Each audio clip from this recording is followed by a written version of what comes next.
बहुत सारे लोग ये बोल रहे हैं कि भाई कतर में जिसको मौत की सज़ा सुनाई गई थी, हिंदुस्तान के जो सैनिक थे, उनको रिहा कर दिया गया। लोगों ने अपने दुकानें जो है चमकाई हुई है कि जो है नरेंद्र मोदी जी ने जो है वो सैनिकों को कैसे छुड़वाया जिनको मौत की सज़ा सुनाई गई थी। एलएनजी जो है उसकी डील की वजह से उनको छोड़ दिया गया।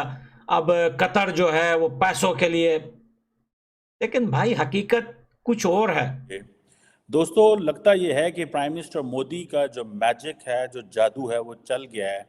और आज सुबह जब इंडियंस उठे तो उनको ये बताया गया कि जो 8 नेवल वेटरन्स थे इंडियन नेवी के, उनको कतर की अथॉरिटीज़ ने रिलीज़ कर दिया। और ये ज़ाहिर बात है, आपको पता है कि 2022 से जो थे वो जेल में थे और इनके ऊपर जो चार्जेस थे वो बड़े सीरियस थे। और इनको डेथ सेंटेंस सुना दी गई थी और ऑन द चार्जेस ऑफ एस्पिनज। ये एक that was not something very, जैसे कहते हैं ना कि कोई अच्छी नहीं थी इंडियंस के लिए। उन्होंने पूरी दुनिया को ये तासर दिया है कि अपने बंदों को ऐसे नहीं छोड़ते। यहाँ तो हकदार को भी छोड़ देते हैं, मुजरम को भी छोड़ देते हैं, किसी को भी पकड़ते नहीं है। तो ये बहुत बड़ी इंडिया की जीत है। और मतलब है कि उन्होंने पैगाम दिया है हमें कि आपने आफिया सिद्दीकी के साथ क्या किया हुआ है। तो देखें, मोदी वैसे बढ़ के नहीं। जैसा कि आपको पता ही होगा कि अभी से कुछ महीनों पहले भारत के 8 नेवी अफसरों को कतर में डेथ सेंटेंस सुना दिया गया था, यानी मौत की सजा उन्हें सुना दी गई थी। और वो भी इजराइल के जासूसी के मामले में इनके ऊपर इल्जाम लगाया गया था कि ये इजराइल की जासूसी कर रहे हैं, चूंकि इनको एक सबमरीन प्रोग्राम के लिए कतर में रखा गया था। ये रिटायर्ड अफसर थे नेवी के, इंडियन नेवी के। तो इसके बाद में इन पर जासूसी का इल्जाम लगाकर इन्हें अरेस्ट किया गया, फिर बाद में डेथ सेंटेंस सुना दिया गया। और ये सब चीजें हुई वो भी बिना किसी सबूत और बिना किसी आधार के, जबकि ऐसा कुछ नहीं था। मामला बिल्कुल साफ और स्पष्ट था कि कोई जासूसी नहीं बिल्कुल भी। लेकिन यहाँ पर मामला फंस रहा था प्रेशर का, क्योंकि भारत किसी देश का इस समय प्रेशर ले नहीं रहा है, तो कतर को कुछ करना था। तो कतर ने एक षड्यंत्र रच दिया पाकिस्तानियों के कहने से, और पाकिस्तानी एजेंटों की मदद से इन्होंने इन पर इल्जाम लगा दिया और इन्हें फंसा दिया। क्योंकि इसमें आप देखेंगे कि भारत जिस तरह से डीलिंग कर रहा है, हर देशों से अपनी बिजनेस बढ़ा रहा है, हर देशों से अपनी मित्रता बढ़ा रहा है, तो ये चीजें कतर को रही थी खटक। उसने ये जो गैस का पूरा मामला था, जो गैस की इंपोर्ट है कतर से वो भारत की में है, और फिर भारत सरकार ने दूसरे भी देशों से इस विषय पर कांटेक्ट करना चालू किया। तो ये सारी चीजें खटक रही थी कतर को। तो कतर ने प्रेशर बनाने के लिए, भारत को दबाव देने के लिए इन सब चीजों का जो है कार्यक्रम बनाया और षड्यंत्र रचकर ये सारी चीजें की। लेकिन अब धीरे धीरे उन्हें पता चल गया कि किस तरह से भारत सरकार क्या कर सकती है। तो मोदी जी ने बिना कुछ बोले, बिना कुछ कहे, सिर्फ एक मीटिंग में, कॉप मीटिंग में, जब मोदी जी वहां कतर के शेख से मिले तो उन्होंने ये सारी चीजें उन्हें बताई और बातचीत की इन सब मुद्दों पर। फिर वहां से ये मामला सीरियस हुआ। धीरे धीरे उनको पता चल गया कि भारत से पंगा लेना आसान नहीं है, क्योंकि जिस तरह से हम उनसे गैस खरीदते हैं तो उसी तरह से हम उन्हें भी कुछ सामान भेजते हैं, यानी कि दोनों लेवल पर बराबर का मामला चल रहा है। यदि हमने चावल भेजना बंद कर दिया, यदि हमने दवाइयां भेजनी बंद कर दी, तो हम गैस तो कहीं दूसरी जगह से ले सकते हैं, लेकिन ये सारी चीजें कतर को कहीं से मिलने वाली नहीं थी। तो ऐसे में उन्होंने समझा होगा कि क्या गहराइयां हैं इन सब बातों से, क्या इफेक्ट पड़ने वाला है। उन्हें ये अंदाजा नहीं था। ये वैसे ही पुराने जमाने वाली सिस्टम में समझ रहे थे कि अगर हम ऐसा करेंगे तो भारत हमारे दबाव में आ जाएगा, लेकिन दबाव में आने के बजाय उल्टा कतर ही दबाव में आता नजर आ रहा है। अब ये सब चीजें देखकर पाकिस्तानी भी हैरान हो गए, और अब वो भी समझ रहे हैं कि ये तो भाई ग्लोबल लीडर बन रहा है, भारत ग्लोबल पावर है इसके पास, यही आगे चलकर राज करने वाला है। और ये चीजें पाकिस्तान की आवाम जो धीरे धीरे समझ रही है और देख रही है कि किस तरह से नई नई अचीवमेंट भारत के पास आ रही हैं, तो ये चीजें उनको खटकनी लाजमी है और वो खटक ही रही हैं। तो फिलहाल चलते हैं वीडियो की ओर और देखते हैं पूरा मामला। वीडियो पसंद आए तो लाइक करें, चैनल को सब्सक्राइब करें और शेयर करना ना भूलें। मारता। अब आपके चैनल पे लोग सवाल करते हैं जी आप इंडिया को प्रमोट करते हो, इंडिया को प्रमोट करते हो, आप इंडियन बातें करते हो। भाई इंडिया वाले रोज नया कुछ अब मतलब कारनामा शाकार देते हैं ना। आप क्या शाकार देते हैं? आपके तो इलेक्शन होते हैं तो आपके अभी तक रिजल्ट अनाउंस नहीं होते। हकीकत यह है कि उनके ऊपर जो इल्जामात लगाए थे वो सरासर झूठ थे। कोई सबूत ही उनको नहीं मिला उनके खिलाफ के ये उन्होंने तो यही कहा था कि भाई ये इसराइल के जासूस हैं, इसराइल के जो है वो जासूसी करने के लिए उनको पकड़ा गया था। और फिर इतने महीने रखने के बाद ना कोई अनाउंसमेंट किया उन्होंने, ना कोई मीडिया पे बताया कि हाँ हमें ये सबूत मिला है, ये प्रूफ मिला है। बिना कुछ बताए या बिना कुछ दिखाए उन्होंने डायरेक्टली जो है वो मौत की सजा सुना दी।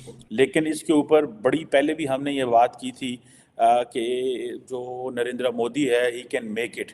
और जो रिसेंटली मोदी साहब की उधर मुलाकात हुई COP28 पे, if I am not wrong, उधर अबू धाबी में, वहाँ पे भी, या दुबई में आई थिंक हुआ था, तो वहाँ पे भी यही जो मेजर डिस्कशन हुई थी। याद रखिए कि कतर और इंडिया के जो बायलैटरल ट्रेड है वो तकरीबन $19 बिलियन के करीब है, जिसमें जो इंडिया की इंपोर्ट्स हैं from Qatar they are about $17 billion, और इंडिया की जो एक्सपोर्ट्स हैं वो तकरीबन $2 अरब के करीब। इंडिया की तो बहुत बड़ी जीत है। पाकिस्तान की हमारी जो है गवर्नमेंट जो है वो अपने अंदरूनी मामला नहीं क्लियर कर पा रही, तो बैरूनी मामला क्या करे क्लियर? ये तो हमारी गवर्नमेंट का काम बनता है ना, अपने बैरूनी मामला भी देखे, अंदरूनी भी देखे। हमारा एक ही लीडर आया था, लेकिन उन्होंने उसको भी जो है ना पॉलिटिकल लेवल पे भी और हर लेवल पे उसको भी जो है डाउन कर कि हिंदुस्तान ने LNG या कोई भी कॉन्ट्रैक्ट हो वो कतर के साथ रिन्यू करके या फिर दोबारा करके उनको नहीं छुड़ाया। कतर ये चाहता था कि ये काम करे ताकि हिंदुस्तान खुद आसे उनसे बात करे, लेकिन हिंदुस्तान ने बात नहीं की। उनको पता था हम क्यों बात करें भाई, जो सैनिकों को उन्होंने पकड़ा है वो सब झूठ था। कोई प्रूफ, कोई सबूत कुछ भी उन्होंने हिंदुस्तान को नहीं दिया। हिंदुस्तान की सरकार ने बार बार उनसे सबूत मांगा, लेकिन जब उन्होंने मौत की सजा सुनाई तो खेल ही खत्म हो गया। फिर वहां सबूत मांगना, देना या पूछना वो सवाल ही नहीं पैदा होता।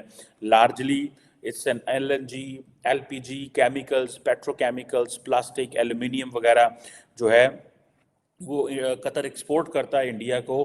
देखिए ये बड़ी इंपॉर्टेंट चीज़ें होती हैं। ये जो डिपेंडेंस है ना, हम एक बोलते इंटरनेशनल रिलेशंस में एक थ्योरी है कॉम्प्लेक्स इंटरडिपेंडेंस। ये कॉम्प्लेक्स इंटरडिपेंडेंस है, ठीक है जी, कि आप इतने ज़्यादा डिपेंडेंट है एक बंदे के ऊपर, एक चीज़ के ऊपर। इसीलिए पाकिस्तान को भी अक्सर इनकरेज किया जाता है कि इंडिया के साथ कारोबार करें, लेकिन हम उस वक्त ना ये चीज़ें कर सके। But let's understand. जो डॉक्टर हाफिया सिद्दीकी की बात करेगा, जो इंडिया की बात करेगा या इंडिया के जसूसों की बात करेगा, वो बंदे ही आप गायब देखेंगे। वो दोबारा आपको मीडिया पे या जो है दुनिया में नजर नहीं आएगा। उसको पता नहीं कौन ले जाता है, वो पता नहीं कौन ही नहीं हमें मिल रहा, वो मिल जाए बस कि कौन है वो, तो फिर उसके बारे में देखेंगे ना। वो हमारे भी प्राइम मिनिस्टर जो लेके आए हैं लंदन से, उनको मौत के मुंह से लेके आए हैं वापस। बहुत मुश्किल से उनकी प्लेटें जो है डलवाइयाँ, बिलालगंज से उनकी प्लेटें जो है देख के प्लेटें लेकर देंगे। तो इतनी कम जीत है पाकिस्तान की, बहुत बड़ी जीत है ये। इंडिया की जीत कुछ भी नहीं हमारी जीत के आगे। लेकिन कतर की अगर हम बात करें ना दोस्तों, कतर एक ऐसा देश है जो पैसा बनाने के लिए वो कुछ भी कर सकता है। कतर को पहले पता था कि जो नरेंद्र मोदी जी की सरकार है LNG को लेकर जो डील दूसरे देश के साथ हो रही थी, उनको पता था ये सब कुछ होगा। तो चलो हम पहले ही कोई ऐसा खेल खेल लेते हैं कि मोदी जी खुद मजबूर होकर हमारे पास आए, लेकिन मोदी जी गया नहीं। उन्होंने अपनी डील अगले देश के साथ जारी रखी। कतर खुद मजबूर हुआ, उसने खुद फेल की इस बात की कि भाई आप ये डील कैंसिल ना करें। कि just before the elections prime minister Modi one a huge diplomatic success. ये बहुत बड़ी डिप्लोमेटिक कामयाबी है कि आप अपने 8 जो बंदे जिनके ऊपर जासूसी का इल्ज़ाम है और उनकी अदालत ने उनको सजाए मौत दी है, ठीक है जी। और मुझे ऐसे लग रहा है इसको अगर अनफोल्ड किया जाए, द कतरीज न्यू कि ये लोग जो हैं they were there for some reason that was not good reason। उन्होंने उनको फाइनल डेथ सेंटेंस सुना दी, एंड डेथ सेंटेंस सुना के उन्होंने इंडिया के ऊपर एक एहसान भी कर दिया जी। इंडिया इस वक्त ऐसी ताकतवर है कि हम सोच भी नहीं सकते। मतलब उन्होंने हर जगह अपने झंडे गाड़े हैं, साइंस हो, पॉलिटिक्स हो, हर जगह। और अगर हम पाकिस्तान को देख ले तो हमारी आफिया सिद्दीकी कितने सालों से फंसी हुई है, 86 साल हो गए अभी तक कैद में, और हम बैठे हुए कि कोई बाहर से आएगी फोर्स। 56 कंट्रीज आप देखें, कोई भी नहीं उनको छुड़वा पा रहा। हमें सोचना चाहिए कि पाकिस्तान के लिए हम क्या कर सकते हैं। पाकिस्तान यूरोप में अगर कोई डॉग भी मर जाता है ना, तो उसकी भी पूरी पहुंच होती है कि इसको बंदे को पकड़ना है, हमने इसको किल करना है, ठीक है। और अगर मुसलमान कितने आप देखें, कश्मीर में देखें, फलस्तीन में देखें, इतने मजालिम हो रहे हैं और कोई पूछने वाला नहीं है, बाहर की पावर्स के नीचे है, ये चीज हो रही है। नरेंद्र मोदी जी ने ना दूसरे देश के साथ जो है वो डील कैंसिल की और ना इन्हें कहा कि हाँ भाई चलो ठीक है। उन्होंने कहा कि अब हम लेंगे तुमसे, लेकिन कम दाम में लेंगे गैस वगैरह। कतर मान गया ये बात। जब ये बात जैसे ही वहां पे डील हुई, सिग्नेचर हुआ, उसके भाई कुछ ही घंटों बाद जो है वो सैनिक हिंदुस्तान के एयरपोर्ट पे दिखे, उनको छोड़ दिया। पाकिस्तान तो इन सैनिकों को लेके काफी ज्यादा खुश हो रहा था कि भाई हिंदुस्तान के सैनिकों को देखो भाई मौत की सजा सुना दी, मजा आ गया भाई, कतर ने ये कर दिया, अब लटका देंगे, ये कर देंगे, हिंदुस्तान कुछ नहीं कर सकता। But remember, for the government, for the prime minister, अपने लोगों को बचाना जो है ना, that is the most important thing, ठीक है जी। वो सबसे ज्यादा इसके हवाले से इम्पॉर्टेंट है। ये जो 8 एम्प्लॉयज थे, ये एक अल-दहरा ग्लोबल टेक्नोलॉजीज थी, एक कतरी फर्म थी, ठीक है जी। लेकिन इसके जो लिंकेजेस थे वो कतर की मिलिट्री के साथ थे। सो एक मैं आपको बात बताऊं, that will put an question mark on Indian labour force in Middle East, ठीक है जी। और दूसरा ये है कि ये जो अल-दहरा ग्लोबल टेक्नोलॉजीज है, ये फर्म जो था है, ये कतर की गवर्नमेंट को एडवाइस करती थी सीक्रेट सबमरीन प्रोग्राम के ऊपर। तो भाई मैं पाकिस्तान को एक बात बताऊं, यहां पे दुनिया बदल चुकी है। ये पुराना जो आप सिस्टम चला रहे हो ना, ये वो सिस्टम नहीं रहा अभी। यहां पे दुनिया में अगर कोई बात होती है तो वो पैसा करती है। दुनिया का अमीर से अमीर आदमी ना, जिनके पास पैसा है, उसको पीएम बनने की जरूरत नहीं है कि वो दुनिया उसकी बात सुने। पैसा आगे करेगा तो बात दुनिया सुनेगी। तो हिंदुस्तान के पास पावर है, इस टाइम ग्लोबल पावर है और ग्लोबल पावर बनेगा भी।